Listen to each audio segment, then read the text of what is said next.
সকলকে নমস্কাৰ আৰু মই আছোঁ এতিয়া মোৰ জোনালী সেন্দুৰীয়ালীৰ নতুন ষ্টুডিঅ' ZG মিউজিক ষ্টুডিঅ' আৰু আপোনালোকে দেখিছে চাৰিওফালে অকল গছ, ইয়াত বিভিন্ন ধৰণৰ গছ।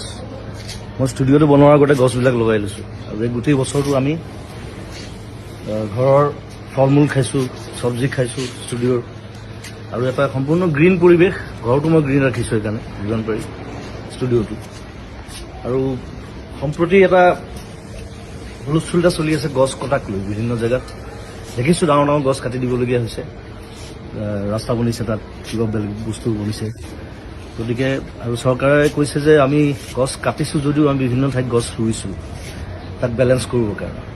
কিন্তু এতিয়া কিছুমান জেগা আছে, যেনে ৰিচেণ্টলি যিটো হুলস্থুল চলি আছে দীঘলী পুখুৰীৰ সেই পুৰণা গছখিনিক লৈ পেলাই। এতিয়া সেই গছখিনি হৈছে গোটেই দীঘলী পুখুৰীটোৰ সৌন্দৰ্য। এতিয়া সেইখিনি গছ কাটি যদি বেলেগ জেগাত গছ ৰুৱেও সেই দীঘলী পুখুৰীৰ সৌন্দৰ্যটো ঘূৰি আহিবনে, এইটো এটা ডাঙৰ প্ৰশ্ন। ৰিচেণ্টলি দেখিলোঁ আগৰতলাত পুৰণা গছ নাকাটিবৰ কাৰণে ফ্লাইঅভাৰৰ পেটাৰ্ণ সলনি কৰা হৈছে।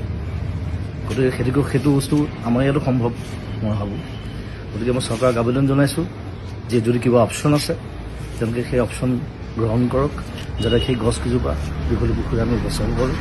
সেইটো মোৰ ফালৰ পৰা অনুৰোধ, সমগ্ৰ অসমবাসীৰ ফালৰ পৰা অনুৰোধ। আৰু ধন্যবাদ জনাইছোঁ সকলোকে। আৰু এই যিটো আমাৰ বিপ্লৱ চলিছে গছ সংৰক্ষণ, গছ বচোৱাৰ, তাত সকলোৱে সহযোগ কৰক।